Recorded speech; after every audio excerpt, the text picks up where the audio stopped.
Hello friends, I Narayan Roy welcome you all to my YouTube channel and online class. This channel provides you an opportunity of online learning. As you may know कि हम लोगों ने एक नई series की शुरुआत की है जिसमें हम ग्रेजुएशन के जो पॉलिटिकल साइंस रिलेटेड सब्जेक्ट्स होते हैं उनका डिस्कशन करते हैं और इस सीरीज में हम दो सब्जेक्ट्स की शुरुआत कर चुके हैं योर लॉज योर राइट्स और दूसरा सब्जेक्ट है द लेजिस्लेटिव सपोर्ट। आज जो है ये सेशन आप देख रहे हैं ये लेजिस्लेटिव सपोर्ट से रिलेटेड है। हमने इस सब्जेक्ट की शुरुआत यूनिट 2 के साथ की है और आज ये इसकी 4th क्लास है। आज की क्लास में हम पिछली क्लास में हमने टॉपिक को छोड़ा था वहीं से कंटिन्यू करेंगे और अभी की जो हमारी चर्चा है वो हम ये चीज़ समझने का प्रयास कर रहे हैं कि how a bill become a law. कैसे जो एक बिल होता है वो कानून बनता है हमारे देश में।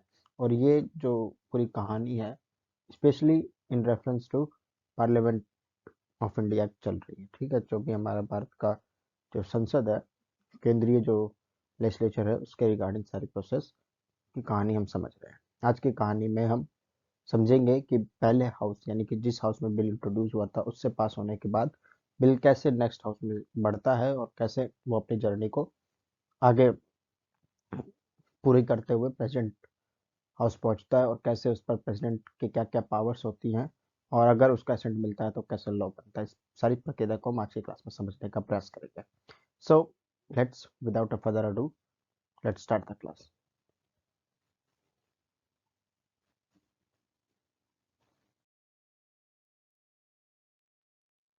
आज के सेशन को शुरू करने से पहले हम एक बार देख लेते हैं कि हमने अभी तक क्या क्या चीज़ें पढ़ ली हैं। इसका फ़ायदा ये होगा कि जो बच्चे आज पहली बार ये वीडियोस देख रहे हैं मेरी, उनको एक कॉन्टेक्स्ट मिल पाएगा कि हम क्या क्या चीज़ें चर्चा कर रहे हैं और एक कनेक्शन उनका बिल्ड हो पाएगा। दूसरी तरफ जो बच्चे 2-3 दिन बाद स्किप करके आज ये वीडियो देख रहे होंगे तो उनको भी रिवाइज हो जाएगा कि हमने पिछली क्लास में क्या पढ़ा था। सबसे पहले हमने समझा था, जैसा कि आपकी स्क्रीन पर दिख रहा होगा, कि लेजिस्लेटिव बॉडीज क्या होती हैं। इंडियन लेजिस्लेटिव बॉडीज में कौन कौन आती हैं, जैसे पार्लियामेंट है, स्टेट लेजिस्लेचर है। कैसे हमारा जो यूनियन लेजिस्लेटिव सिस्टम है वो वेस्ट जो वेस्टमिनिस्टर पार्लियामेंट्री सिस्टम है, जो ब्रिटेन का पार्लियामेंट्री सिस्टम है, उससे क्या क्या क्या उसके रिजेम्बलेंस है, क्या क्या उसके डिफरेंसेस हैं, ये सब चीज़ें हमने देखी थी।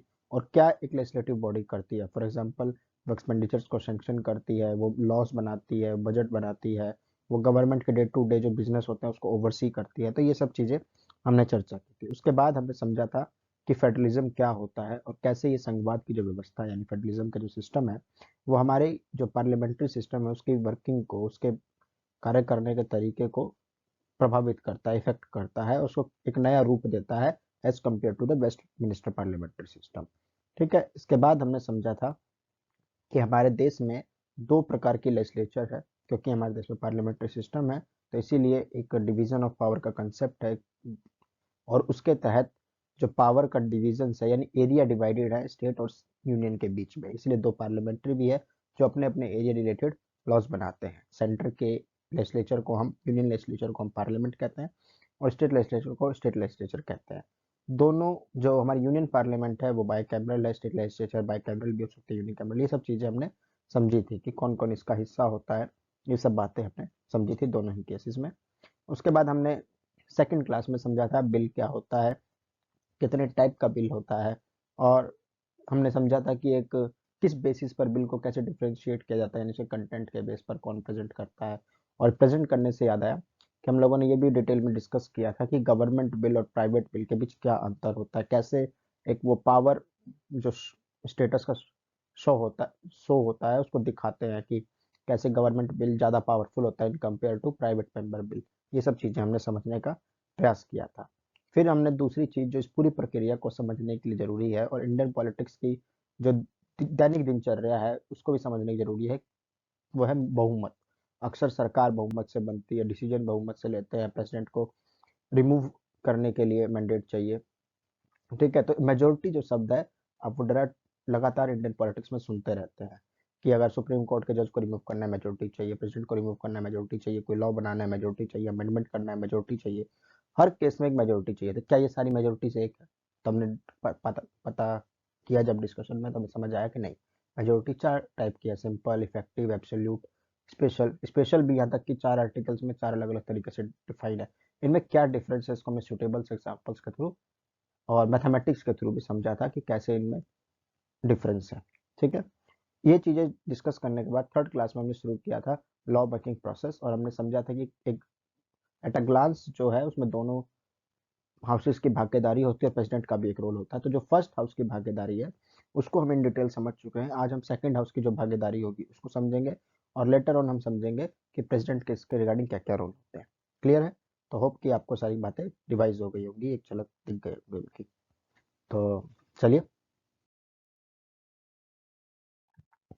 आज की क्लास शुरू करने से पहले आप लोग अपनी स्लाइड पर देख सकते हैं कि हमने फर्स्ट रीडिंग समझ चुके हैं।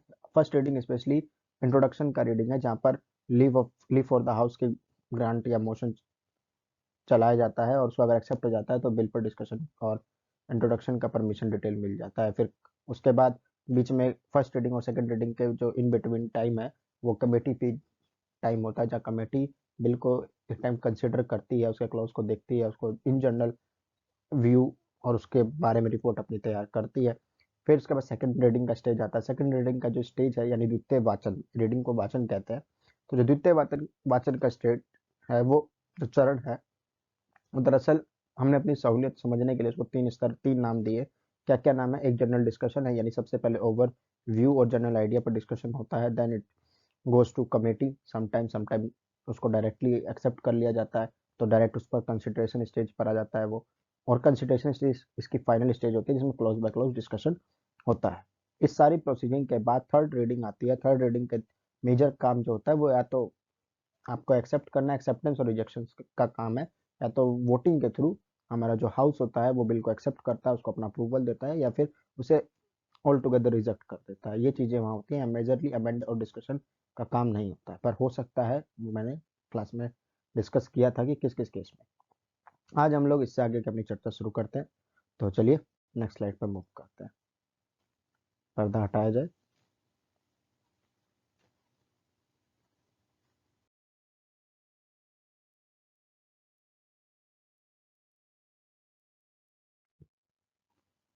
सो bill in the other house. इन सबसे पहले हम समझते हैं अदर हाउस का मतलब क्या है। यहाँ पर अदर हाउस, जैसे हमने कहानी जो अपनी शुरू की थी एग्जाम्पल्स में, तो हम लोकसभा से लेके चल रहे थे कि बिल फॉर एग्जाम्पल लोकसभा में इंट्रोड्यूस हुआ हो। ठीक है, ऐसा नहीं हो कि ऐसा ही होगा, बिल राज्यसभा में भी इंट्रोड्यूस हो सकता है, जो कि अपर हाउस है पार्लियामेंट का। और अगर वो राज्यसभा में इंट्रोड्यूस होता है तो जो बिल है अदर हाउस जिसे कहा जाएगा बिल के संदर्भ में, इस केस में वो लोकसभा हो जाएगी। तो समझ रहे हैं, लोकसभा में अगर इंट्रोड्यूस हुआ तो लोकसभा ओरिजिनेट हाउस है, और जो राज्यसभा होगी वो अदर हाउस होगा, यानी सेकंड हाउस होगा। और ऐसा वाइस वर्सा भी हो सकता है कि अगर बिल राज्यसभा में ओरिजिनेट होगा तो लोकसभा सेकंड हाउस होगा। तो अब हम समझ रहे हैं कि एक हाउस से पास हो जाने के बाद बिल सेकंड हाउस में किस किस प्रक्रिया से गुजरता है। After the bill is passed by one house, it is send to the another house. और ये कैसे सेंड होता है ये हमने देख लिया था कि इस पे जो लोग, जो भी स्पीकर हाउस, अगर लोकसभा से है तो स्पीकर है, राज्यसभा से चेयरमैन, यानी जो भी प्रिसाइडिंग ऑफिसर होता है वो उस पर ग्रांट करता है कि हम, मेरे हाउस ने इसको अप्रूवल दे दिया है, और मैं अब वो ही अपनी अथॉरिटी का यूज करते हैं, उसको सेकंड हाउस को रेफर करते हैं, ताकि वो लोग भी इसको अब कंसिडर कर सकें। ठीक है, अब जो सेकंड हाउस है उसमें भी जो बिल है has to go through the similar process, ditto same process से वो गुजरेगा जो कि वो फर्स्ट हाउस में गुजरा था। यानी कि फर्स्ट रीडिंग वहां भी बिल को पहले पढ़ा जाएगा, इंट्रोड्यूस किया जाएगा। अगर हाउस मोशन ग्रांट करता है कि हम इस पर डिस्कशन करेंगे तो डिस्कशन शुरू होगा, और उसके लिए डेट दी जाएगी, बिल को पूरा पूरा पढ़ा जाएगा। उसके बाद हम आ जाएंगे कमेटी स्टेज पर। आमतौर पर ऐसा राज्यसभा में कई बार नहीं होता, क्योंकि अक्सर कई बार जॉइंट कमेटी बना ली जाती है, तो उस केस में वो लोग पहले ही कंसिडर कर चुके होते हैं। अगर ऐसा नहीं हुआ है तो राज्यसभा चाहे तो एक सेलेक्ट कमेटी जिसमें राज्यसभा के मेंबर है उसको भेज सकती है, नहीं तो सीधा सेकंड रीडिंग के स्टेज पर आ सकते हैं। सेकंड रीडिंग में जनरल डिस्कशन होगा। जनरल डिस्कशन में ओवरव्यू ओवर एक जनरल आइडिया पर डिस्कशन होता है। आपको अगर याद हो जो मैंने लव मैरिज वाला एग्जांपल दिया था, तो जो जनरल एक्सेप्टेंस जो आप ले रहे थे कि लव मैरिज होनी चाहिए नहीं होनी चाहिए, ठीक है, उस पर आपके माता पिता का क्या आइडिया है, ये सब चीज़ें जो आप डिस्कस कर रहे थे लड़की को लेकर, या अगर आप लड़की हैं तो लड़के को लेकर, ये जो आप आइडिया डिस्कस कर रहे थे, जो बातें डिस्कस कर रहे थे, जनरल डिस्कशन है। अभी स्पेसिफिक पे नहीं पहुंचे कि शादी कैसे होगी, कहाँ होगी, ये सब चीज़ें नहीं, अब जनरली आइडिया डिस्कस। तो वैसे ही एक बिल के रिगार्डिंग भी जनरल चीज़ें डिस्कशन होती है कि बिल क्या चीज़ से रिलेटेड है, वो नेसेसरी है या नहीं है हमारे देश के लिए इस समय, इन सब चीज़ों की उस समय डिस्कशन होता है। उसके ऑब्जेक्टिव्स को लेके उसको क्वेश्चन किया जा सकता है, ठीक है, उसके इम्प्लीमेंटेशन को लेके कोशिश क्वेश्चन किया जा सकता है, उसके आउटकम्स को लेके क्वेश्चन किया जा सकता है। तो डिफरेंट टाइप आधार पर ये जनरल डिस्कशन होता है। और फिर उसके बाद भाई, अगर सब मतभेद रहता है राज्यसभा के मेंबर्स में, हमारे एग्जाम्पल में, या फिर सेकंड हाउस के जो सांसद है उनमें, तो उसे कमेटी को दोबारा से भेजा जा सकता है। कमेटी उसके provision close by close consider करती है, वापस अपनी रिपोर्ट हाउस में रखती है, और उसके बाद थर्ड रीडिंग होगा। यहाँ पर क्लोज, एवरी क्लोज पर, एवरी प्रोविजन पर वोटिंग होती है, उसका डिस्कशन होता है। उसमें अमेंड किया जा सकता है कि वर्डिंग पे प्रॉब्लम हो, लाइन पे प्रॉब्लम हो, पूरे पूरे प्रोविजन पे प्रॉब्लम हो। अगर सहमति नहीं बन रही है किसी प्रोविजन को लेकर, तो जो मेंबर इंचार्ज है उसको विड्रॉ भी कर सकता है सेकंड हाउस में भी। तो सेम प्रोसीजर है डिट्टो जो फर्स्ट हाउस में बिल गुजरा है, सेम उसी प्रोसीजर से यहाँ भी गुजरेगा। फर्स्ट रीडिंग, सेकंड रीडिंग और थर्ड रीडिंग। थर्ड रीडिंग जैसे मैंने अभी बताया आपको कि वोटिंग का स्टेज है, ठीक है। अगर आपको अभी भी नहीं समझ आया हो कि फर्स्ट रीडिंग में क्या होता है, सेकंड रीडिंग में क्या होता है, थर्ड रीडिंग में क्या होता है, तो प्लीज एक बार पिछली वीडियो देख लें। उसमें करीब करीब 1 घंटे के समय में हमने यही सब चीजें समझी हैं, तो प्लीज उसको एक बार गो थ्रू कर लें। फिर जब यहाँ पर सेकंड हाउस में थर्ड रीडिंग की बारी आती है, तो आपको पता ही है कि अब वोटिंग होगी। वोटिंग होने के लिए भी क्या कंडीशन है, इसकी भी मैं लास्ट क्लास में चर्चा कर चुका हूँ। तो वोटिंग होगी। अब वोटिंग होने के बाद राज्यसभा 4 कार्य कर सकती है। लोकसभा ने क्या, जो भी फर्स्ट हाउस है उसने क्या किया था, तो एक्सेप्ट कर रही है, रिजेक्ट कर रही है। सेकंड हाउस के पास इस रिगार्ड में 4 ऑप्शन है। 4 ऑप्शन क्या है कि वो या तो बिल को पास कर दे, जैसे फर्स्ट लिखा है इट में पास द बिल, तो जैसा का जैसा उसको दिया गया है एज इट इज, उस बिल को ओरिजिनेट हाउस से जैसा उसके पास बिल आया है, जिस हाउस से बिल उसको सेंड किया गया है, एज इट इज उसको पास कर दे, उसको अपना एसेंट दे दे, तो सीधा सीधा वो चला जाएगा प्रेसिडेंट ऑफिस, अपनी तीसरी सीढ़ी पर। Lok Sabha first house, second house और प्रेसिडेंट ऑफिस। तो फर्स्ट हाउस तो पास हो ही चुका है, सेकंड हाउस ने भी एसेंट दे दिया, तो चला जाएगा प्रेसिडेंट ऑफिस। दूसरा पॉसिबिलिटी ये है कि बिल को ऑल टुगेदर रिजेक्ट कर दिया जाए। द हाउस में decide to reject the bill all together. All together का मतलब है कि पूरे के पूरे बिल को रिजेक्ट कर दिया, किसी एक प्रोविजन को नहीं, एक क्लॉज को नहीं, पूरे के पूरे बिल को मनाही कर दी। अब हुआ क्या, इसे इसे समझिए कि आप लोगों को, जैसे कि फॉर एग्जांपल दो भाई हैं, सम जुड़वा ट्विंस है एक फैमिली में, आपकी सोसाइटी में एक फैमिली है जहाँ ट्विंस है, तो लगभग एक same height same age group के हुए होंगे। तो अब फादर जो घर वाले हैं उनसे उन्होंने साइकिल की डिमांड की, ठीक है। तो उनके फादर ने कहा या मदर ने कि ठीक है, तुम लोग को इस बार बर्थडे पर हम लोग साइकिल गिफ्ट कर देंगे, पर एक साइकिल आएगी घर में। अब तुम लोग डिसाइड कर लो कौन सी लेंगे। छोटे भाई ने एक पहली साइकिल पसंद की, उन दोनों में मतलब एक भाई ने पसंद की, दूसरे भाई ने को वो पसंद नहीं आ रही। तो अगर दोनों ही अप्रूव कर दें तो माँ बाप वही साइकिल ला के देने को तैयार है। अगर एक ने अप्रूव कर दी, एक को पसंद आई, दूसरे को दूसरी और कोई साइकिल पसंद आ रही है, या उसको जो पहले की पसंद है वो बिल्कुल पसंद नहीं आ रही, तो ऐसे में क्या होगा, डिसीजन फाइनल हुआ ही नहीं। तो अब किसी कोई और रास्ता निकाला जाएगा, है ना। तो एक तरीके से उनके बीच क्या जन्म ले जाएगा, डेड लॉक। सेम ऐसा ही पार्लियामेंट में भी समझिए कि पार्लियामेंट में भी 2 हाउस है, लोकसभा राज्यसभा। इसे हम कह देते हैं फर्स्ट हाउस, सेकंड हाउस, कोई भी 2 हाउस ले लीजिए, अपर हाउस, लोअर हाउस, जो भी आप नाम देना चाहे। एक हाउस से बिल ओरिजिनेट हुआ, उसने पास कर दिया, सेकंड हाउस बिल्कुल मना कर रहा है कि नहीं, ये नियम, ये व्यवस्था अगर नियम बन गई तो देश का बेड़ा गर्क हो जाएगा, बिल्कुल गलत है, बिल्कुल नहीं बनने देंगे हम, और उन्होंने ऑल टुगेदर उसको रिजेक्ट कर दिया। तो अब ऐसी सिचुएशन में सेम वही हुआ जो 2 भाइयों के साथ हुआ है, यहाँ भी यही हुआ, और बिल हो गया डेडलॉक की सिचुएशन में फंस। डेडलॉक क्या होता है, यानी कि ऐसी स्थिति, अच्छा आप एग्जांपल से समझे या इस केस में समझे, डेडलॉक वो स्थिति है जहां पर दो जो हाउसेज हैं उनमें आपस में सहमति नहीं बन पा रही है किसी मुद्दे को लेकर, और ऐसी सिचुएशन जब जन्म लेगी तो उसे हम डेडलॉक की सिचुएशन कहते हैं। तो फर्स्ट केस हमने समझा डेडलॉक का जब जन्म लेगा, जब हाउस ऑल टुगेदर बिल को रिजेक्ट कर दे। क्लियर। डेडलॉक का सेकंड सिचुएशन तब बन सकता है जबकि बिल सेकंड हाउस को भेजा गया, ठीक है, और उस सेकंड हाउस ने उस बिल पर कोई एक्शन नहीं लिया, वो अभी तक उस हाउस में पेंडिंग ही है। जैसे कि आप पुलिस थाने जाते हैं, एफआईआर लिखा जाते हैं, और लिखने के बाद पुलिस कुछ नहीं कर रही, तो आपकी एफआईआर पे एक्शन क्या है, पेंडिंग है। तो सेम ऐसे ही बिल एक हाउस से दूसरे हाउस गया, और दूसरे हाउस ने उस पर भी कोई एक्शन नहीं लिया, ना इंट्रोड्यूस कराया है उसको, ना ही उस पर first reading, second reading, third reading कुछ नहीं किया। वो बैठे तक नहीं आता उस पर चर्चा करने के लिए। और ऐसा करने के केस में हमारे कॉन्स्टिट्यूशन द्वारा एक टाइम लिमिट सेट की गई है।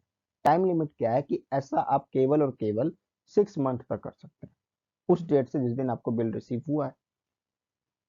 ऐसा प्रोविजन इसलिए डाला गया ताकि किसी ऐसे बिल को लंबे समय तक पेंडिंग ना रखा जा सके जो देश की जरूरत के लिए आवश्यक है, देश के लिए आवश्यक है, देश की स्थिति के अनुसार आवश्यक है। और एक हाउस अगर उसको मना कर एग्री कर रहा है तो दूसरा हाउस अगर मना कर रहा है तो उसको लंबे समय तक वो टालता ना रह सके। जैसे कि आपने मूवी देखी होगी गोलमाल, गोलमाल में जो वसूली भाई होता है उसको कहता रहता है भैया कल देंगे ना, परसों देंगे ना, ये टालना है ना। तो ऐसे ही हाउस कह रहा है अभी डिस्कशन नहीं करेंगे, कल करेंगे, परसों करेंगे, अगले सेशन में करेंगे, अगले सत्र में करेंगे, अरे ये बिल पे अभी डिस्कस कर रहे हैं उसके बाद करेंगे। तो इस प्रकार से टालता ना रहे अनलिमिटेड समय तक, इसीलिए एक कॉन्स्टिट्यूशन ने लिमिट लगाई कितनी, 6 मंथ।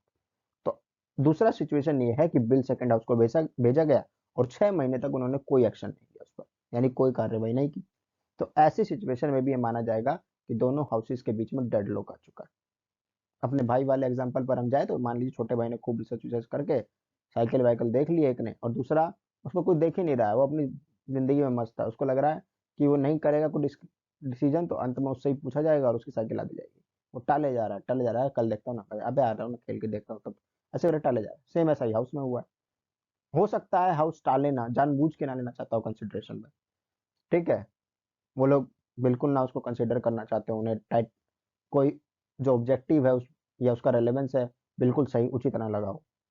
तो कोई भी केस हो, हमें बस ये समझना है कि दूसरी बार दूसरा सिचुएशन डेडलॉक का ये हो सकता है कि जब बिल दूसरे हाउस में जाए और बिल पर 6 महीने तक, जिस डेट को रिसीव हुआ उससे 6 महीने तक वो कोई एक्शन ना करे, तो डेडलॉक घोषित हो सकता है। तीसरी सिचुएशन पॉसिबिलिटी डेडलॉक की तब होती है, जैसा कि यहाँ पर लिखा है the second house is free to propose amendment. ये उसका राइट है कि उसको कुछ चीज गलत लगा, उसमें कुछ अलग नया वो जोड़ना चाहते हैं, किसी प्रोविजन को हटाना चाहते हैं, कुछ बदलना चाहते हैं, तो इस रिगार्डिंग वो लोग आपस में वोटिंग के थ्रू डिस्कशन करते हैं। और फाइनल जो सेकंड रीडिंग होती है उसमें आपने देखा होगा कि फाइनल रूप तक बिल पहुंच जाता है और थर्ड रीडिंग पर वो वोट करके उसको पास कर देते हैं। तो हो सकता है उन्होंने कुछ चीजें नहीं जोड़ी हो या कुछ पुराना हटा दिया हो, कुछ बदल दिया हो, इन तीनों में से कुछ भी हो सकता है। और इस केस में वो जो भी चीज उन्होंने ऐड करी, रिमूव किया, रिप्लेस किया, ये अमेंड कहा जाएगा, अमेंडमेंट कहा जाएगा। और ये अमेंडमेंट वो कर सकते हैं, उनकी पावर है। ऑर्डिनरी बिल के केस में, अभी हमारी सारी चर्चा किस बारे में, ऑर्डिनरी बिल में, तो ऑर्डिनरी बिल में वो ऐसा कर सकते हैं। और ऐसे में हाउस के पास जो फर्स्ट हाउस है जहां पर ये बिल ओरिजिनेट हुआ था उसको वो बिल वापस भेजा जाएगा कि भैया ये मैंने बदलाव किए हैं और अब आप देख लीजिए।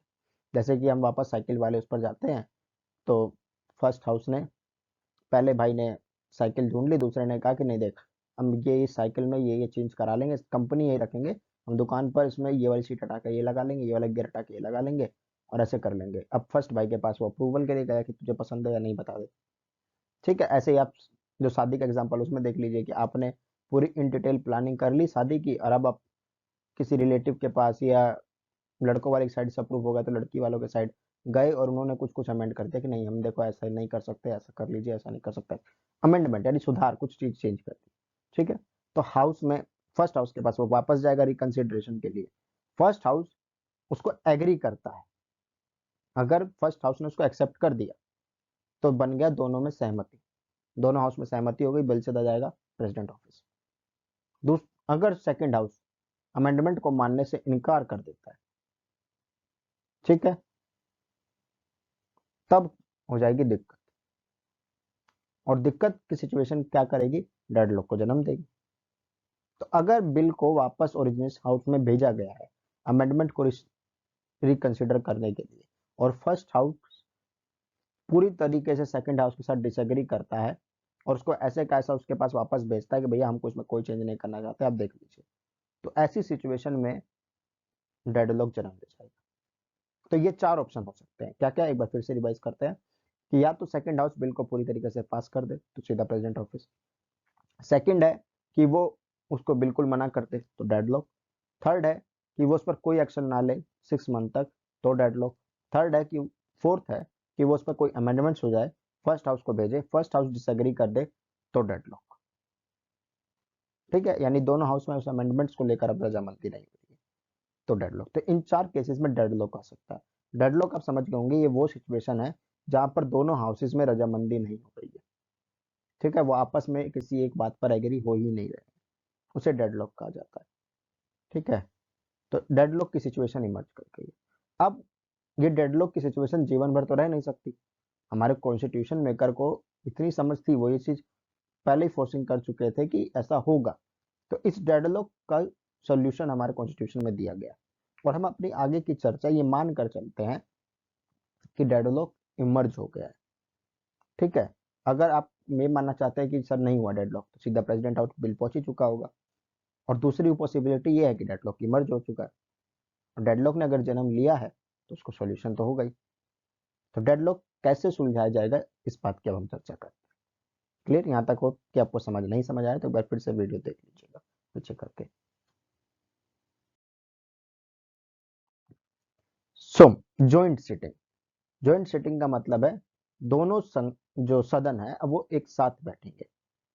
ठीक है, दोनों सदनों को एक साथ बिठाया जाएगा और अब वो एक साथ एक हाउस में बैठकर डिस्कशन करेंगे। ये एक संविधान द्वारा सुझाया गया कॉन्स्टिट्यूशनल एक वे है to resolve the deadlock, deadlock की सिचुएशन का समाधान करने के लिए, उससे बाहर निकलने के लिए। इसमें क्या होता है कि जब जो प्रिसाइडिंग ऑफिसर्स हैं इस बात पर एग्री कर जाते हैं कि हाँ हमारे जो दो हाउसेज हैं उनके बीच में डेडलॉक इमर्ज हो चुका है, किसी एक बात पर वो एग्री नहीं कर रहे हैं, तब प्रेसिडेंट को इस बारे में इन्फॉर्म किया जाता है। प्रेसिडेंट आपको पता है पार्लियामेंट का एक अभिन्न अंग है, पार्लियामेंट का अभिन्न अंग है। तो पार्लियामेंट प्रेसिडेंट को इन्फॉर्म किया जाएगा as per the constitutional provision. Parliament जो है वो समन करेगा, समन का मतलब है बुलावा भेजेगा, कि जब प्रेसिडेंट इस बात से एग्री हो जाएंगे कि हाँ दोनों हाउसेज में जो बिल है उसको लेकर डेडलॉक इमर्ज कर चुका है दोनों हाउसेज में, तब प्रेसिडेंट के पास पावर शिफ्ट होगी और प्रेसिडेंट जो है समन भेजेंगे। समन होता है मतलब आपको निमंत्रण भेजा जाएगा, उसको एक कॉन्स्टिट्यूशनल भाषा में समन कहा गया। प्रेसिडेंट ऑफ इंडिया समन करेंगे और दोनों हाउसेज को एक तिथि दी जाएगी कि आप इस दिन मीटिंग के लिए आएंगे, और सारे लोकसभा और राज्यसभा दोनों के मेंबर एक हॉल में विराजमान होंगे। तो ये हुआ ज्वाइंट सिटिंग, यानी एक साथ बैठेंगे। ऐसा दो बिलों के केस में नहीं हो सकता है, मनी बिल और अमेंडमेंट बिल। इस रिगार्डिंग जब हम प्रोविजन समझेंगे तो ऐसे ही समझेंगे कि कौन सी चीज किस केस में नहीं हो सकती है। तो बाकी प्रोसीजर तो ऑल टुगेदर सेम है ना। तो इस तरीके से हम बाकी कंपेरेटिवली चीजें समझ लेंगे। हम वापस अपनी चर्चा पर आते हैं कि डेडलॉक इमर्ज हो गया है, प्रेसिडेंट को बताया गया है, प्रेसिडेंट ने समन कर दिया कि दोनों हाउसेस एक साथ आएंगे। अब यहाँ पर कुछ चीजें आप समझ लीजिए जो कि फैक्ट है, वहां पर कुछ समझने का नहीं है, कुछ चीजें याद रखिए कि ऐसे केस में अब दो प्रिसाइडिंग ऑफिसर है, चेयरमैन है राज्यसभा के, लोकसभा के स्पीकर है। तो कौन प्रिसाइड करेगा? लोकसभा के स्पीकर। किस रूल और फंक्शनिंग से चीजें चलेंगी? लोकसभा के रूल से सारे रूल एंड रेगुलेशन लोकसभा के लागू होंगे ज्वाइंट सिटिंग में। ऐसा कौन कहता है? हमारा कॉन्स्टिट्यूशन कहता है। अब डेडलॉक को निपटने के लिए, उस सिचुएशन से निकलने के लिए क्या किया जाएगा? बिल को दोनों हाउसों में, दोनों हाउस में नहीं, मतलब दोनों हाउस जब एक साथ बैठे हैं उसमें पढ़ा जाएगा और बताया जाएगा कि देखिए इस प्रोविजन को लेकर डेडलॉक है, या पूरे के पूरे बिल को लेकर डेडलॉक है, या अमेंडमेंट्स को लेकर डेडलॉक है। और अब पूरा डिस्कशन शुरू होगा यहाँ पर इस हाउस में। ठीक है, जनरल डिस्कशन, फिर क्लोज बाय क्लोज डिस्कशन, दोनों टाइप से डिस्कशन होगा, और डिस्कशन के बाद वोटिंग होगी, और इस वोटिंग में चीजें सुलझाई जाएंगी। और जो भी उस बिल के रिगार्डिंग मेजोरिटी सिस्टम होगा, सिंपल मेजोरिटी, तो अब जॉइंट सिटिंग में भी सिंपल मेजोरिटी अप्लाई होगा। अगर वहां पे एब्सोल्यूट मेजोरिटी की डिमांड है तो जॉइंट सिटिंग में भी एब्सोल्यूट मेजोरिटी का फॉर्मूला लगेगा। अगर स्पेशल मेजोरिटी डिमांड है तो वो भी यहाँ पर लगेगा। तो zone C majority in general वहां पर यूज होनी थी हर एक हाउस, दोनों हाउसेज में, फर्स्ट में भी और सेकंड में भी, जॉइंट सिटिंग में भी सेम मेजोरिटी से डिसीजन लिया जाएगा। अब इस मेजोरिटी के खेल को हम थोड़ा ध्यान से समझते हैं। और कई बार आपके या तो जो एकेडमिक एग्जाम्स है उसमें, और इन जनरल जो रिटर्न पेपर होते हैं जिन एग्जाम्स में, वहां पर कई बार पूछा जाता है कि कैसे जॉइंट सिटिंग के केस में लोकसभा पावरफुल हो जाती है। ठीक है, या फिर आप समझ लीजिए दूसरी तरफ कि आप ऐसा कह सकते हैं कि कैसे, आपने समझा होगा ना, कई बार क्वेश्चन आता है कि लोकसभा राज्यसभा में लोकसभा पावरफुल है, एक्सप्लेन कीजिए इस बात को। तो उसमें से एक आंसर का ऑप्शन जॉइंट सिटिंग है। जॉइंट सिटिंग की सिचुएशन अगर किसी भी बिल पर इमर्ज करती है तो अक्सर वो होगा जो लोकसभा चाहती होगी। इस ऐसा कैसे, ये मैं अपनी मर्जी से नहीं कह रहा, इसको हम अभी हम समझेंगे पूरे मैथमेटिक्स के तरीके से। क्लियर?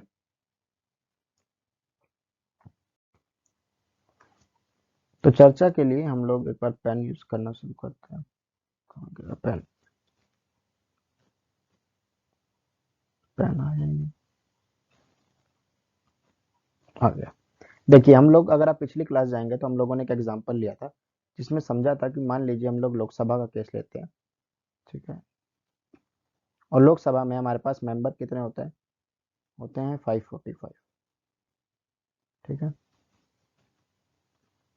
इस 545 में से दो कंडीशन ले लीजिए कि माइनस है 45 लोग, ये लोग एब्सेंट है, आज आए ही नहीं है चर्चा में जिस दिन जो सेटिंग हो रही है। और दूसरी सिचुएशन हमने ली थी कि 100 लोगों को वोटिंग से रोक, उनकी पावर जो है वोट करने की वो छीन ली गई है। ठीक है, उन्होंने कुछ किया होगा, स्पीकर महोदय के पास ऐसा राइट होता है, तो उन्होंने 100 की छीन ली। तो लोकसभा के केस में कितने लोग अब बच गए हमारे पास? लोकसभा केस में हमारे पास बच गए 400 लोग। ठीक है। थोड़ा सा धीरे धीरे चलेगा, आप लोग को अगर स्पीड दिक्कत हो तो फास्ट फॉरवर्ड कर लीजिएगा यहाँ पे। ठीक है। अब दूसरी तरफ दूसरा हाउस जो साथ बैठा है वो है राज्यसभा। ठीक है। राज्यसभा में टोटल मेंबर होते हैं 250। अब इसमें से मान लीजिए कि 25 लोग क्या हैं, अब्सेंट है। ठीक है। और 25 लोगों को वोटिंग की पावर अभी नहीं मिली हुई है, तो प्रेजेंट एंड वोटिंग कितने बचेंगे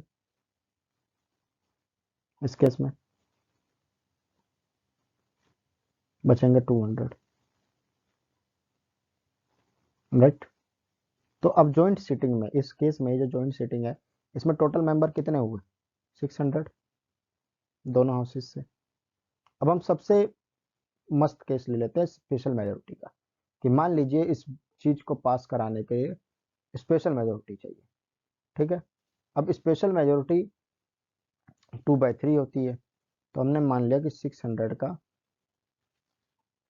2/3 चाहिए। एक एग्जांपल हम पहले स्पेशल मेजोरिटी का ले लेते हैं कि भैया 2/3 चाहिए, प्लस चाहिए 2/3 से। तो इससे आप इसको करेंगे तो हमारे पास टोटल जो आएगा वो आएगा 400। ठीक है, यानी 400 प्लस लोग चाहिए, है ना? 400 प्लस। दूसरी तरफ ये हमारा केस था किसका? स्पेशल मेजोरिटी का। कुछ लोगों की सुविधा के लिए हम लोग एक केस ले लेते हैं सिंपल मेजोरिटी का।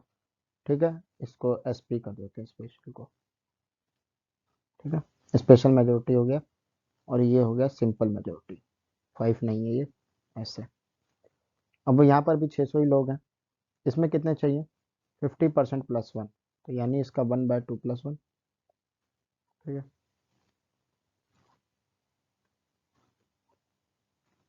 इस केस में हमें टोटल चाहिए कितने लोग? 300 प्लस। ये आप नीचे ध्यान से देखिएगा, दिख रहा होगा थोड़ा। अब आप वापस से यहाँ पर आइए। देखिए लोकसभा की टोटल स्ट्रेंथ कितनी है? 400। और मैंने जो आपको एग्जांपल दे रहा हूँ पूरा का पूरा, उसमें हम मान के चल रहे हैं कि बिल लोकसभा में ओरिजिनेट हुआ था और राज्यसभा में जाकर वो अटक गया और डेडलॉक की सिचुएशन इमर्ज कर गई। अब लोकसभा के 400 लोग तो एटलीस्ट एग्री होंगे। ठीक है, क्योंकि अगर सेम सिचुएशन मान लीजिए लोकसभा में रही है कि 545 लोग है, 45 एब्सेंट है, 100 को वोटिंग नहीं है और 2/3 से पास कराना है, तो भी एक अच्छी मेजोरिटी चाहिए होगी। यहाँ से पास होने के बाद लोकसभा राज्यसभा में गया और राज्यसभा में भी ऐसा ऐसा हुआ। अब दोनों की जॉइंट सीटिंग हुई, इतने ही मेंबर आए, टोटल 600 लोग हो गए। अब मान लीजिए स्पेशल मेजोरिटी चाहिए, स्पेशल मेजोरिटी का केस ले लीजिए आप, तब हमें 400 वोट चाहिए। तो अगर लोकसभा के सारे लोग एग्री हो जाएं तो 400 तो ये ऐसे ही है, एक दो को राज्यसभा में से पकड़ लेंगे, 400 प्लस हो जाएंगे। अगर सिंपल मेजोरिटी चाहिए जो कि मैक्सिमम उसमें चाहिए होता है, तो इनको 300 चाहिए, ये अकेले ही 400 हैं। लोकसभा के अकेले ही 400 हैं, वो भी जब जब 45 एब्सेंट और 100 वोटिंग पे नहीं है। सोचिए ये यहाँ नहीं होते 45 एब्सेंट और ये आए होते तो 445 होते, 400 वोट चाहिए आपको। ठीक है, हाँ तभी यहाँ बढ़ जाता, तो 45 का 2/3 क्या होता? 15 दूनी 30, 30 और चाहिए होता, 430 चाहिए होते तब। तब भी 445 होते। अगर मान लीजिए चाहे 45 के 45 आए, सिर्फ 100 लोगों की वोटिंग गई है, तब हमारे पास टोटल मेंबरशिप कितना हो जाएगा? 645, है ना? और उसको आप 2/3 से कीजिए,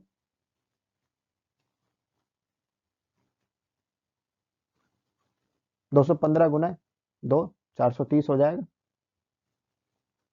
और इस एग्जाम्पल में कितने लोग हैं लोकसभा से, जो ये हमने एग्जाम्पल यहाँ लिया, यहाँ पर 445 लोग अकेले लोकसभा से हैं। और ये 430 का वोट ही चाहिए स्पेशल मेजोरिटी होने पर, वो भी सोचिए सबसे मुश्किल वही होता है। तो 430 तो अकेले लोकसभा ले आएगी। और सिंपल मेजोरिटी में तो ये और आसान है, सिर्फ 300 चाहिए, वो भी जब इतना बड़ा स्ट्रेंथ है 600 लोगों का एक साथ। सोचो ये अगर 500 होते तो 250। तो यानी लोकसभा में इतने मेंबर हैं कि जब भी ज्वाइंट सिटिंग की बात आएगी, अगर ये सारे एक तरफ हो गए तो ये आसानी से बिल पास करा सकते हैं। और इसीलिए लोकसभा को राज्यसभा से पावरफुल कहा जाता है। कि सिचुएशन मान लीजिए, अब कहानी पर वापस जाइए। कहानी क्या हुई कि दोनों के बीच डेडलॉक आ गए, लोकसभा और राज्यसभा के बीच। कब आया? अब सबसे वर्स्ट सिनेरियो मान लीजिए कि राज्यसभा ने पूरी तरीके से बिल को इग्नोर कर दिया, कोई काम ही नहीं किया उस पर, या फिर उसको काम मीटिंग ली लास्ट डे पर 6 महीने पूरा होने से 2 दिन पहले, और कहा कि हम इस पूरे बिल को रिजेक्ट करते हैं। दोनों में से कोई सिचुएशन मान लीजिए कि कोई एक्शन ही नहीं लिया या रिजेक्ट ही कर दिया, डेडलॉक आया। अब किसकी चलेगी? क्योंकि एज पर द प्रोविजन होगा ज्वाइंट सिटिंग, और ज्वाइंट सिटिंग में रिजोल्व करने का तरीका क्या है? सेम वही जो कॉन्स्टिट्यूशन में इन जनरल उसके लिए चाहिए। अगर सिंपल मेजोरिटी चाहिए तो सिंपल मेजोरिटी, स्पेशल चाहिए तो स्पेशल। मैंने आपको दोनों ही एग्जांपल दे दिए, मैंने आपको सिंपल का भी दिखा दिया और स्पेशल का भी दिखा दिया। देख लीजिए, सिंपल के स्पेशल के केस में हम एक बार 600 मेंबरशिप ले चुके हैं, एक बार 645 लेकर मान लिया है, और स्पेशल के केस में, ठीक है। और सिंपल के केस में तो और आसान है, 1/2 चाहिए, 1/2 से प्लस होना चाहिए, कुछ इससे कुछ ज्यादा होना चाहिए, तो 300 प्लस आना चाहिए। तो आप देख पा रहे होंगे इस मैथमेटिक्स के चीजों का आप समझे तब ये समझ पाए होंगे कि राज्यसभा जो है वो इन जनरल कमजोर पड़ जाएगी अगर डेडलॉक का सिचुएशन इमर्ज कर जाता है तो, ठीक है। और इसीलिए आपसे क्वेश्चन पूछा जाता है कि लोकसभा जो है वो राज्यसभा से पावरफुल है, एक्सप्लेन कीजिए। तो उसमें एक पॉइंट यही होता है। और आप इस एग्जांपल्स के थ्रू या सीधा सीधा लिख सकते हैं कि जब भी ज्वाइंट सिटिंग होगी तो चूंकि जो राज्यसभा की मेंबरशिप है वो लोकसभा से हाफ से भी कम, तो अगर सारे लोकसभा के जो कैंडिडेट हैं वो एक तरफ हो जाएं तो राज्यसभा को आउट नंबर कर सकते हैं। और इसीलिए होगा वही जो चाहेंगी लोकसभा, और इसीलिए लोकसभा को इन जनरल कहा गया है कि वो पावरफुल है। क्लियर? तो इस डेडलॉक को रिजोल्व करने के लिए जो डिसीजन लिया जाएगा वो मेजोरिटी, जो प्रेजेंट एंड वोटिंग मेंबर है उसकी मेजोरिटी से लिया जाएगा। कैसी मेजोरिटी? जो भी मेंशन मेजोरिटी होगी। अगर स्पेशल मेजोरिटी मेंशन है, जो भी कौन सी मेजोरिटी? जो भी मेंशन है, स्पेशल तो स्पेशल, सिंपल तो सिंपल, एब्सोल्यूट तो एब्सोल्यूट, जो भी केस होगा वो, और उस तरीके से जॉइंट सिटिंग जो डिसीजन लेगी वो पास हो जाएगा। होप कि आपको ये सब चीजें समझ आई होगी। इंडिया में जॉइंट सिटिंग अभी तक 3 बार हुई है। Dowry prohibition prohibition act 1961, banking service commission repel bill 1978, prevention of terrorist act 2002। ठीक है, इन सब केसेस में हमारे सामने हमने देखा है कि जॉइंट सिटिंग हुई है। ठीक है, तो इसको साफ कर देते हैं ताकि कोई बच्चा अगर स्क्रीनशॉट वगैरह लो तो उसको लेने में आसानी। ठीक है, तो अब आपको समझ आ गया होगा कि जॉइंट सिटिंग की व्यवस्था क्या है और कैसे ये रोल मेकिंग प्रोसेस में जन्म लेती है, डेडलॉक के कारण जन्म लेती है। अगर डेडलॉक नहीं होगा तो जॉइंट सिटिंग पर हम लोग पहुंचेंगे ही नहीं, सीधा प्रेसिडेंट हाउस बिल पहुंच जाएगा। और डेडलॉक होगा तो जॉइंट सिटिंग होगी। किस किस केस में नहीं होगी ये यहाँ पर लिखा है, आप लोग ध्यान दीजिएगा। देखिए, मनी बिल और कॉन्स्टिट्यूशनल अमेंडमेंट बिल है जो है, उसमें डेडलॉक का सिचुएशन इमर्ज करता है तो भले कर जाए, उसमें जॉइंट सिटिंग का प्रोविजन नहीं होगा। ठीक है, मनी बिल में तो कर ही नहीं सकता, जब हम लोग चर्चा करेंगे तब। और कॉन्स्टिट्यूशन अमेंडमेंट बिल में कर सकता है, पर वहां पर डेडलॉक को रिजोल्व करने के लिए शॉर्टकट नहीं दिया गया है। ताकि ऐसा क्यों किया गया? ताकि कॉन्स्टिट्यूशन को आसानी से लोकसभा में अपनी मेजोरिटी के बल पर एक पार्टी चेंज ना कर दे। ठीक है, तो इस चीज के लिए व्यवस्था की गई। तो होप कि आपको ये व्यवस्था समझ आई होगी। अब हमारे पास 3 क्वेश्चन है, 3 सिनेरियो। पहला, लोकसभा ने पास किया यानी फर्स्ट हाउस ने पास किया, सेकंड हाउस ने भी पास कर दिया, बिल पहुंचा प्रेसिडेंट हाउस। दूसरी पॉसिबिलिटी है कि फर्स्ट हाउस ने पास किया, सेकंड हाउस ने अमेंडमेंट को सुझाए और फर्स्ट हाउस उससे एग्री कर गया, फिर सेकंड हाउस ने अप्रूव किया और बिल पहुंचा प्रेसिडेंट हाउस। तीसरी सिचुएशन है कि डेडलॉक इमर्ज कर गई, दोनों हाउसों की ज्वाइंट सिटिंग हुई, वोटिंग हुई, पास। अगर यहाँ पर पास हुआ तो पहुंचा कहाँ पर? President house. और अगर यहाँ पर फेल हुआ, ड्रॉप कर गया, वोटिंग मेजोरिटी का समर्थन नहीं मिला, तो बिल वापस से जीरो लैप्स हो जाएगा। ठीक है, तो अब हम समझते हैं कि प्रेसिडेंट हाउस में बिल का जाकर क्या क्या होगा।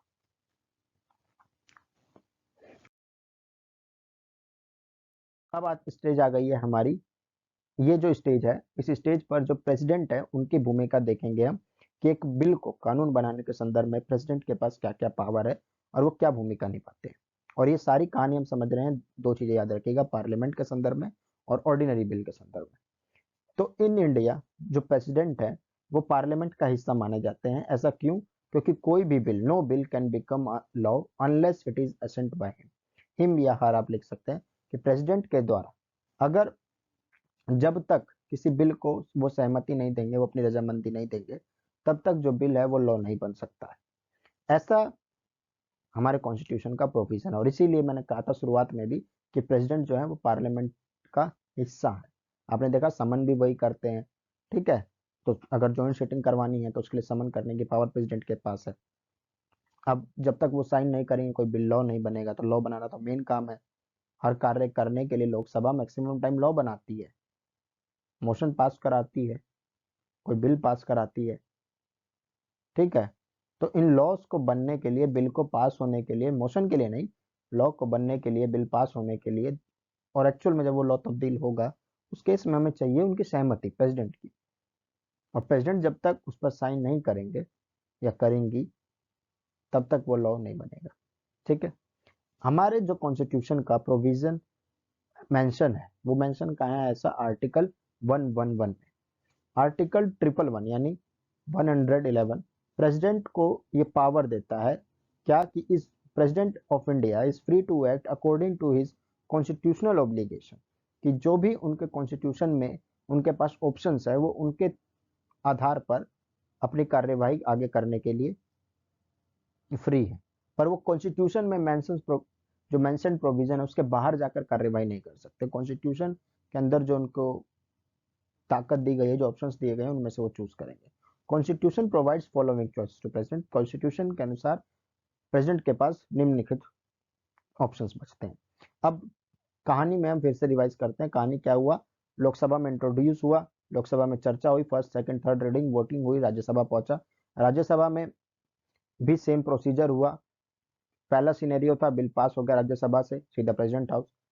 दूसरा सिनेरियो था राज्यसभा ने अमेंडमेंट कुछ सुझाए, लोकसभा ने अप्रूव किया, राज्यसभा ने अप्रूव किया, सीधा प्रेसिडेंट हाउस। डेडलॉक इमर्ज कर गया, जॉइंट सिटिंग हुई और बिल पास होने के बाद जॉइंट सिटिंग से पहुंचा प्रेसिडेंट हाउस।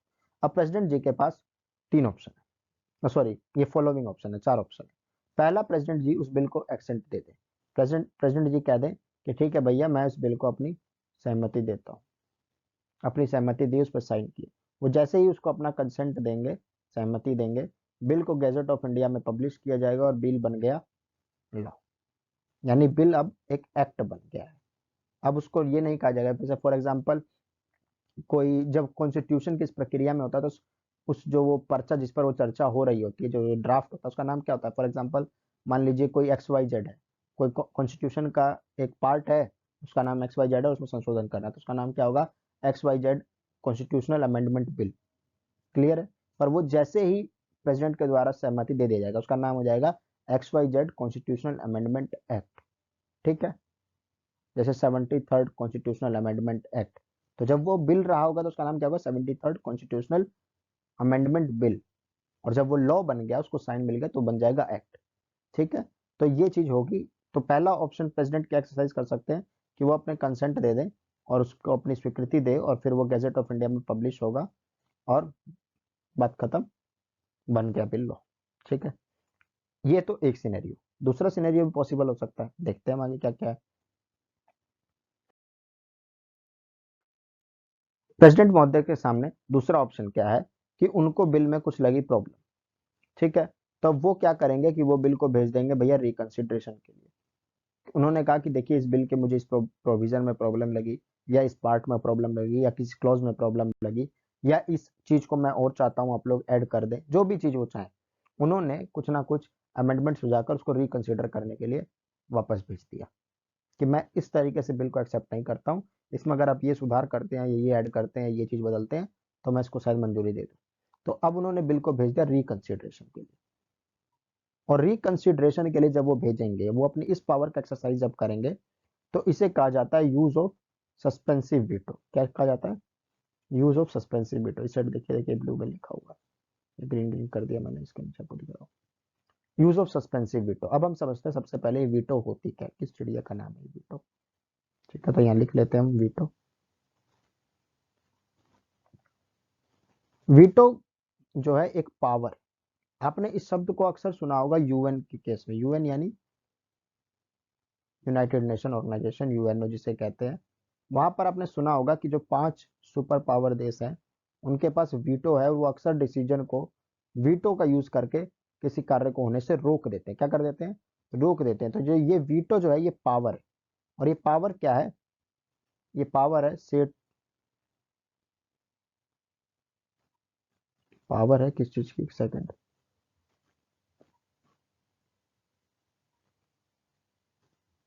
कहाँ गया कलर मेरा? Power of saying no. इसको आप सेइंग समझ लीजिए, लिख ही देता हूँ, थोड़ी 2 मिनट जाएगा। पावर ऑफ सेइंग नो, बड़े बड़े अक्षरों में। आपने वो देखी ना, पिंक, नो मीन्स नो। तो प्रेसिडेंट साहब ने कह दिया, या जो साहिबा है उन्होंने कह दिया नो। तो वीटो का मतलब है कि प्रेसिडेंट के पास एक पावर है किस चीज की? नो कहने की। क्लियर है? ये चीज समझ आ गई होगी। यानी डिनाई करने की, उसे अपना अप्रूवल ना देने की जो पावर है उसे कहते हैं नो। नो कहने की ताकत। तो पावर ऑफ सेइंग नो, इस चीज को कहा गया वीटो। तो एक बार तो उन्होंने नो कहा, क्या है? कुछ देर के लिए। जैसे कि आपने फिल्म वगैरह देखी होगी, पुलिस वाला कोई गलत काम में फंसा जाता है तो सस्पेंड कर दिया जाता है। सस्पेंड करने का मतलब है कि उसे कुछ दिन के लिए नौकरी से हटा दिया गया है, फिर रिस्टोर किया जा सकता है उसको पोजीशन पे अपनी। तो सेम ऐसे ही ये बिल जो है इसे अभी बिल्कुल सिरे से नहीं नकार दिया गया है। ये अभी भी लॉ बन सकता है। इसको एक मौका दिया गया है। मौका क्या दिया गया है कि ये जो भी उन्होंने प्रेसिडेंट ने, if president decides to send the bill back to the parliament for reconsideration, वो उसको रिकंसिडरेशन के लिए भेज चुके हैं कि इस बार एक बार और देख लीजिए, एक बार और सोच समझ लीजिए। ठीक है, और फिर आप बताइएगा। तो उन्होंने या तो कोई अमेंडमेंट सुझाए होंगे या कोई बदलाव सुझाया होगा, जो भी जिस भी सिनेरियो जो भी केस में है वो रिकंसिडरेशन के लिए भेज चुके हैं। और ऐसे में अगर दोनों हाउस बिल को दोबारा से पास कर देते हैं विद और विदाउट अमेंडमेंट, यानी उसमें जो चीज उन्होंने सुधार सुझाए थे उसको या तो उन्होंने एक्सेप्ट कर लिया और सुधार कर दिए या फिर नहीं किए, ठीक है, तब प्रेसिडेंट इज बाउंड, ये याद रखिएगा, president is bound to assent, bound to give assent. ठीक है, वो अपनी असेंट स्वीकृति देने के लिए अब मजबूर है। ऐसे केस में, यानी जहां पर इस प्रकार का क्लोज हो कि प्रेसिडेंट जो है वो एक बार मना कर सकते हैं, रिकंसिडरेशन के लिए भेज सकते हैं, पर सेम बिल जब उनके पास पास होकर वापस आ जाएगा तो उन्हें अब की बार हर हालत में उसे अपनी सहमति देनी पड़ेगी। इस केस में जो बिल होता है उसे कहते हैं कि पावर का यूज हुआ सस्पेंसिव वीटो का। क्लियर है? इस केस में कौन सी वीटो यूज हुई? Suspensive veto. तो आपको ये सस्पेंसिव वीटो का केस समझ आ गया होगा। ठीक है, कि एक बार प्रेसिडेंट मना कर सकते हैं। ये पावर किसने लिख दिया? ये पावर है। ठीक है, दूसरा केस है पॉकेट वीटो का।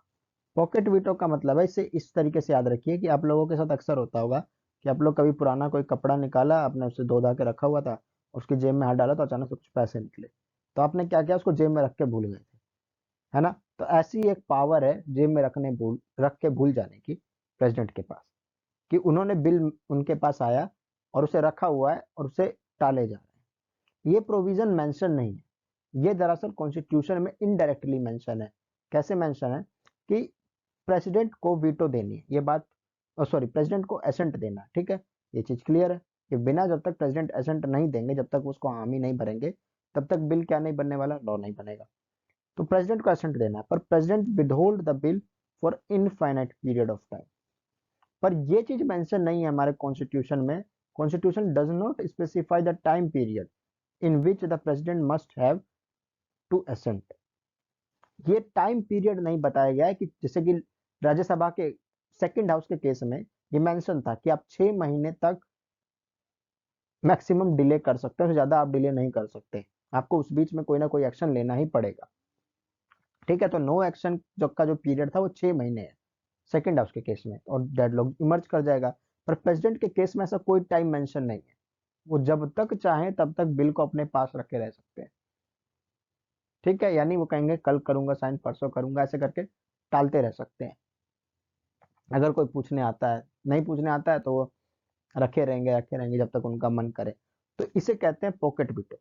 यानी किसी बिल के संदर्भ में अगर राष्ट्रपति महोदय ऐसा करते हैं कि वो बिल उनके पास आने के बाद उसे अपने पास रखे रहते हैं और उस पर साइन नहीं करते हैं, तो कहा जाएगा कि प्रेसिडेंट ने किस पावर का यूज किया है, अपनी पॉकेट वीटो का।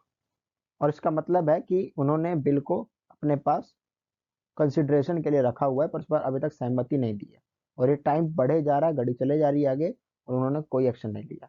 और वो ऐसा इनफाइनाइट समय तक कर सकते हैं, क्योंकि कॉन्स्टिट्यूशन कोई टाइम लिमिट नहीं देता है कि उनको इतना ही समय में अपनी एसेंट देनी होगी या मना करना होगा, सब कुछ नहीं है। तो इस पावर को कहते हैं प्रेसिडेंट की पॉकेट वीटो। ठीक है, जिसमें वो अपनी एसेंट को विद होल्ड करके रख सकते हैं, होल्ड पर रख सकते हैं। ठीक है, जैसे आप फोन होल्ड पर रखते हैं वैसे ही वो होल्ड पर रख सकते हैं। ठीक है, ऐसा पावर का यूज हुआ है। कब हुआ है, यहाँ पर आप एक देख सकते हैं एग्जाम्पल। जो प्रेसिडेंट थे ज्ञानी जेल सिंह, उन्होंने 1986 में इंडियन पोस्ट ऑफिस एक्ट के में जो अमेंड करना था, उस सन रिगार्डिंग जो बिल आया था उसमें उन्होंने ऐसा पावर का अपना यूज किया था। ठीक है, क्लियर। एक चीज, ये चीज ज्ञानी जेल सिंह ने इस पावर का यूज किया हुआ है। ठीक है, अब मूव करते हैं। चौथा जो ऑप्शन है प्रेसिडेंट के पास, वो है मना करने का। मना करने के सारे ही पावर है, पर अभी तक वीटो जो हमने समझी उसमें एक बार, एक में क्या हुआ कि उन्होंने साफ साफ ना कह दिया, पर एक ही बार उन्होंने बोला कि भैया देखिए ऐसा है, रिकंसिडर कर लीजिए, एक बार देख लीजिए, इसमें मुझे लग रहा है कुछ कमी वमी है। ठीक है, दूसरी बार वो कर सके कि उन्होंने उसको रखे रहा, कोई ना हाँ कही ना कही, होल्ड पर रखा हुआ है। तीसरी चीज है पावर ऑफ एब्सोल्यूट। इसमें क्या है कि उन्होंने, प्रेसिडेंट ने सीधा सीधा रिफ्यूज कर दिया अपनी कंसेंट देने से, कि मैं इस पर बिल पर साइन नहीं कर रहा या नहीं कर रही। भले ही बिल दोनों पार्लियामेंट के हाउस से पास हो चुका है, और प्रेसिडेंट साहब या साहिबा अगर मना कर देती हैं कि मैं, या कर देते हैं कि I am not going to give assent to that bill, this particular bill, तो वो बिल वहीं पर वहीं लैप्स कर जाएगा, ड्रॉप कर जाएगा। भले ही उसे पार्लियामेंट के दोनों हाउस ने स्पेशल मेजोरिटी से पास किया हो, सेपरेटली पास किया हो, बहुत मुश्किल से पास कराया हो, पर अगर प्रेसिडेंट मना कर देते हैं तो ऐसा, वो बिल वहीं पर लैप्स हो जाएगा। ऐसा प्रेसिडेंट अक्सर नहीं करते हैं, ऐसा केवल और केवल दो सिनेरियो में होता है। अक्सर होता है जो बिल प्राइवेट मेंबर द्वारा पास किया जाता है। ये अगेन देख लीजिए कि प्राइवेट मेंबर के बिल के में फिर पावर आ गई। अगर प्राइवेट मेंबर का जो बिल है वो पास हो गया है, और गवर्नमेंट नहीं चाहती है कि वो चीज एक्ट बने, जैसे कि मान लीजिए प्राइवेट मेंबर, गवर्नमेंट क्या हुई, आपको मैंने पहले भी कई क्लास में बताया हुआ, गवर्नमेंट जो होती है, जिसे दैनिक भाषा में सरकार हम कहते हैं, वो दरअसल हमारी मिनिस्ट्री होती है, काउंसिल ऑफ मिनिस्टर जो होती है, उसे हम कहते हैं, जो COM होता है। तो उन्होंने परमानेंट एग्जीक्यूटिव है, और परमानेंट एग्जीक्यूटिव, इन दोनों को मिलाकर सरकार कहा जाता है। अब बिल तो कोई भी रख सकता है, वो मेंबर भी रख सकता है जो मिनिस्टर नहीं है, तो सांसद कोई भी बिल रख सकता है, तो उसे कहा जाएगा प्राइवेट मेंबर बिल। और उसने बिल रखा, यानी सरकार शायद उस चीज को नहीं लाना चाहती, नहीं तो सरकार खुद ले आती। ठीक है, अब वो बिल हो गया पास, लोकसभा से भी राज्यसभा से भी। वो जो सांसद है बहुत पॉपुलर है, उसने कैबिनेट के अगेंस्ट में मान लीजिए बिल पास करा लिया दोनों हाउसेस से। हम एक एग्जाम्पल ले रहे हैं कि एक व्यक्ति है, एक सांसद है, वो एक बिल लेकर आया है, वो अच्छा खासा पॉपुलर है, बाकी सांसद उसका समर्थन करते हैं, और सरकार, इस एग्जाम्पल में जो सरकार है, यानी जो मिनिस्टर्स हैं, काउंसिल ऑफ मिनिस्टर और प्राइम मिनिस्टर जो है, वो उस बिल का समर्थन नहीं कर रहे हैं, पर फिर भी सिंपल मेजोरिटी मान लीजिए रिक्वायर्ड थी, और उसने दोनों हाउसों से बिल पास करा लिया, प्रेसिडेंट के पास पहुंच गया। हमारे कॉन्स्टिट्यूशन को अगर आप ध्यान से पढ़ेंगे, तो कॉन्स्टिट्यूशन का प्रोविजन कहता है कि एक council of minister headed by the prime minister of India establish की जाएगी for the assistance of president of India. यानी राष्ट्रपति की सहायता के लिए एक काउंसिल ऑफ मिनिस्टर बनेगी, और जो राष्ट्रपति कार्य करेंगे वो इसी की दिशा निर्देश के अनुसार कार्य करते हैं। और अब काउंसिल ऑफ मिनिस्टर प्रेसिडेंट को मना कर सकती है, या उनसे रिक्वेस्ट कर सकती है कि आप इस बिल को साइन मत कीजिए, डिफ्यूज कर दीजिए, और वो इसको, उनको मान लीजिए राजी कर लेती है कि देखिए ये ऐसा बिल है जो देश में एक रेडिकल चेंज चाहता है। ठीक है, रेडिकल चेंज के लिए मेरा देश, हमारा जो देश है वो भी तैयार नहीं है, उतना मानसिक स्तर का डेवलपमेंट नहीं हुआ है, देश में दंगे हो जाएंगे, देश की स्थिति आउट ऑफ कंट्रोल हो सकती है, काफी ज्यादा लोगों जान माल का नुकसान हो सकता है, प्लीज ऐसा मत कीजिए। तो मान लीजिए ऐसा कोई सिचुएशन है और उन्होंने कर लिया उनको राजी, तो प्रेसिडेंट महोदय उसको रिफ्यूज कर देंगे कि मैं आपके बिल को असेंट देने से मना करता हूँ, बिल ड्रॉ। दूसरा सिनेरियो ये है कि अभी एक गवर्नमेंट है, उसने दोनों बिल दोनों हाउसों से बिल पास करवा लिया है और वो प्रेसिडेंट हाउस पे पहुंच गया और इतने में सरकार हो गई भंग। याद रखिएगा, सरकार भंग हुई है, संसद भंग नहीं हुई है। ठीक है, ये समझना है। तो मैंने लेजिस्लेटिव सपोर्ट की जो क्लास है उसमें समझाया हुआ है पिछली क्लासेस में, तो एक बार जाके देख लीजिएगा। ठीक है, तो संसद भंग होना और सरकार भंग होने में अंतर है, जहां पर मैंने बिल्स के बीच में अंतर बताया, गवर्नमेंट बिल और पब्लिक बिल में, वहीं पर। तो सरकार गिर गई तो यानी कैबिनेट ने रिजाइन कर दिया है, और कैबिनेट के रिजाइन होने के बाद अभी मैंने बताया कि जो हमारी जो कॉन्स्टिट्यूशनली जो प्रोसीजर है उसमें काउंसिल ऑफ मिनिस्टर्स के दिशा निर्देश पर प्रेसिडेंट कार्य करते हैं। ठीक है, अक्सर तो प्रेसिडेंट की अपनी डिस्क्रिशनरी पावर भी होती है और अक्सर वो काउंसिल ऑफ मिनिस्टर्स के दिशा निर्देश पर काम करते हैं। और जिस कैबिनेट ने यानी जिस सरकार के तहत ये बिल पास हुआ था उसने रिजाइन कर दिया, उसकी उस प्राइम मिनिस्टर की पूरी कैबिनेट ने अपने पद से रिजाइन कर दिया, तो हम कहेंगे सरकार गिर गई। और ऐसे में सरकार गिर गई और नई सरकार आकर उनसे रिक्वेस्ट करती है कि ये बिल पास कर दीजिए, मत कीजिए, तो ऐसे केस में वो पूरी इस अपनी पावर का यूज करके उस बिल को मना कर सकते हैं। तो नई कैबिनेट जो बनेगी, जो नया काउंसिल ऑफ मिनिस्टर बनेगा, वो प्रेसिडेंट को एडवाइस कर सकता है कि आप इस बिल को अपनी एब्सोल्यूट वीटो का यूज करते हुए रिफ्यूज कर दीजिए असेंट देने से। तो इस केस में भी एब्सोल्यूट वीटो का यूज होता है। तो अक्सर इन्हीं दोनों केस में होता है। अब आप कहेंगे कि सर क्या ऐसा यूज हुआ है? बिल्कुल हुआ। देखिए पॉइंट टू रिमेंबर में मैंने लिखा है कि एब्सोल्यूट वीटो का हमारे प्रेसिडेंट्स ने यूज किया है। 1954 में डॉक्टर राजेंद्र प्रसाद जो हमारे फर्स्ट प्रेसिडेंट थे उन्होंने यूज किया है, और 1991 में भी जब आर वेंकट रमन प्रेसिडेंट थे उन्होंने भी इसका यूज किया। तो इस पूरी चर्चा को मैं आपको एक बार फिर से रिवाइज कर देता हूँ कि दोनों हाउसों से बिल पास हो चुका है, डेडलॉक आ गया तो ज्वाइंट सिटिंग के थ्रू पास हो चुका है और बिल पहुंच गया प्रेसिडेंट ऑफिस। प्रेसिडेंट ऑफिस में प्रेसिडेंट जी के पास अब चार ऑप्शन है। वो बिल को पास कर दें, अपनी सहमति दे दें, तो बिल हो जाएगा गैजेट में पब्लिश, बन गया एक्ट।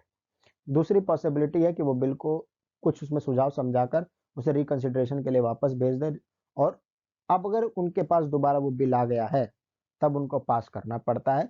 ऐसा यूज अगर वो पावर करते हैं तो वह सस्पेंसिव वीटो, अगर वो उसको विदहोल्ड पर रख लेते हैं तो वो है पॉकेट वीटो, और फोर्थ ऑप्शन है कि वो बिल्कुल मना करते हैं, उसे कहते हैं एब्सोल्यूट वीटो। और ये चार पावर है हमारे प्रेसिडेंट ऑफ इंडिया के पास। और ये पूरा प्रोसेस यानी फर्स्ट इंट्रोडक्शन से लेकर प्रेसिडेंट के साइन तक, सोचिए चर्चा करने में 2 घंटे लगे हैं, इसे एक्चुअल में प्रैक्टिकल करने में कितना टाइम लगता होगा। तो एक बहुत ही लिबरियस प्रोसेस है, बहुत ही लंबा, बहुत ही डिटेल्ड प्रोसेस है लॉ मेकिंग। ठीक है, मजाक नहीं है कोई, बहुत अच्छा है, बहुत डिटेल्ड प्रोविजन है। और उसको इतना डिटेल रखा गया है ताकि उलूल जुलूल कोई भी कानून ना बनाया जा सके, उलूल जुलूल मर्जी पर संविधान को ना बदला जा सके, कोई भी आलतू फालतू का लॉ ना बनाया जा सके, कोई ऐसा लॉ ना बनाया जा सके जो केवल मेजोरिटी को सपोर्ट करता हो, माइनॉरिटी का दमन करता हो। क्योंकि सरकार को आमतौर पर सरकार बनाने के लिए मेजोरिटी का समर्थन चाहिए। ठीक है, उन्हें एक कैटेगरी के लोग जो बहुमत है वोट दे देंगे, वो सरकार में आ जाएंगे। तो ऐसा ना हो कि केवल उन्हीं के फायदे के लिए उलूल जुलूल कोई कानून बन जाए। इस चीज को बचाए रखने के लिए, उसको ध्यान में रखते हुए इस प्रोविजन को इतना बड़ा और डिटेल्ड बनाया गया। और इसीलिए हमारे कॉन्स्टिट्यूशन को जो अमेंड करने का प्रोविजन है वो स्पेशल मेजोरिटी के थ्रू इस पूरे प्रोसीजर को पास कराना है। इसीलिए हमारे कॉन्स्टिट्यूशन को रिजिड भी कहा जाता है। ठीक है ना, तो ये एक बहुत डिटेल्ड प्रोविजन और प्रोसेस हमारा कॉन्स्टिट्यूशन बताता है। और इसकी जरूरत क्यों है? क्योंकि मेजोरिटी की जो तानाशाही है, डिक्टेटरशिप ऑफ मेजोरिटी, एक्चुअल में ट्रू ना हो जाए, जो सिर्फ बहुमत चाहता है वैसा ना हो पाए। इसीलिए इस प्रोसेस को इतना डिटेल्ड बनाया गया है। बहुत सारे बैरिकेड लगाए गए हैं जिनको क्रॉस करना पड़ेगा।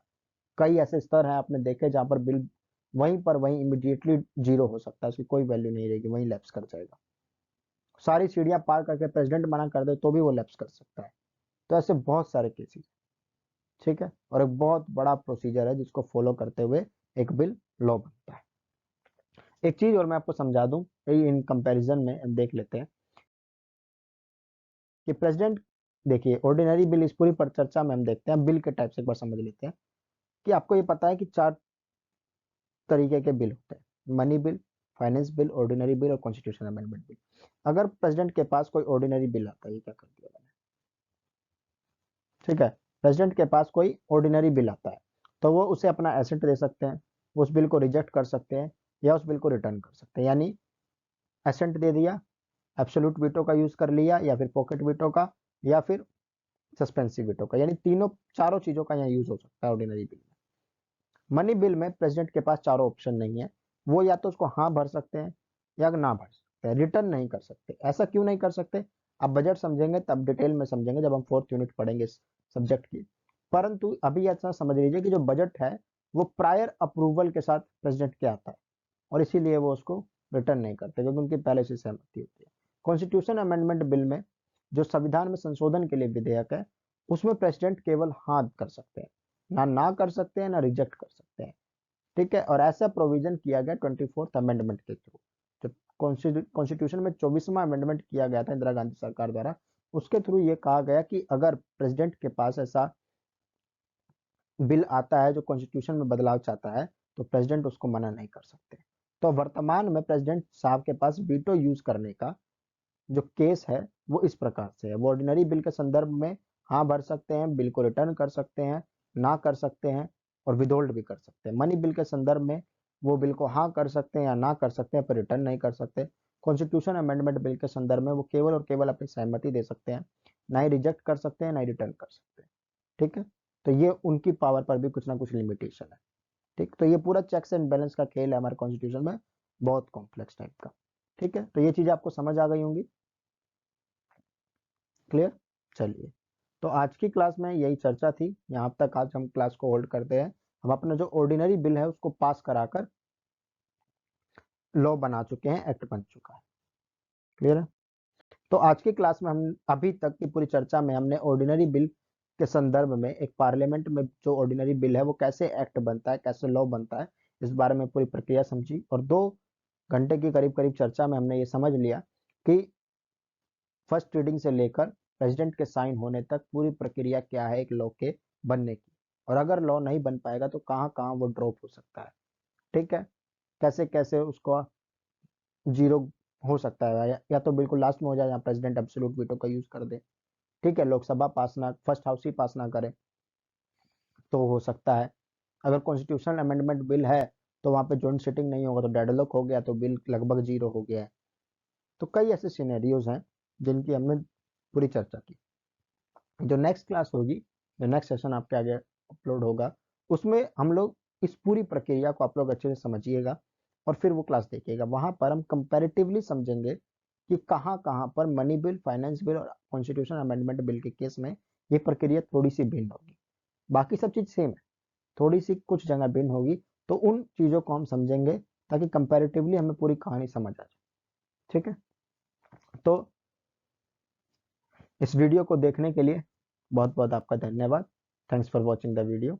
अगर आपको मेरा कार्य पसंद आया हो, पढ़ाने का तरीका अच्छा लगा हो तो प्लीज़ वीडियो को लाइक करें, शेयर करें, सब्सक्राइब करें, मेरे चैनल को सब्सक्राइब करें और बेल आइकन को प्रेस कर दें ताकि आपको वीडियो अपलोड होने पर नोटिफिकेशन आ जाए। आप इसको अपने रिलेटिव्स नॉन के साथ, जो नॉन पर्सनस हैं, आपके फ्रेंड्स वगैरह उनके साथ शेयर करें प्लीज़, ताकि वो भी इस मेरी प्रयास का फ़ायदा उठा सके और चीज़ों को और अच्छे से समझ सकें। लाइक कर दें मेरी वीडियो को, और आपका ये जो एक लाइक, एक शेयर, एक सब्सक्राइब है, ये एक आपका तरीका है जिससे आप मेरे कार्य को पे बैक कर सकते हैं। और मैं मोटिवेशन फील करता हूँ आप लोगों का प्यार देखकर इन वीडियो को बनाने के लिए। ठीक है, कि वाह इतना अच्छा सपोर्ट मिल रहा है, इतना ज़्यादा सब्सक्राइबर्स हो रहे हैं, ये चीज़ एक मोटिवेशन है। ठीक है, so please do this, like कर दें मेरी वीडियो को, शेयर करें और सब्सक्राइब करें। Thanks for watching the video. ठीक है, मिलते हैं नेक्स्ट सेशन में, तब तक के लिए खुदा हाफिज, goodbye, take care, have a good life. Thank you everyone, thanks for watching the video.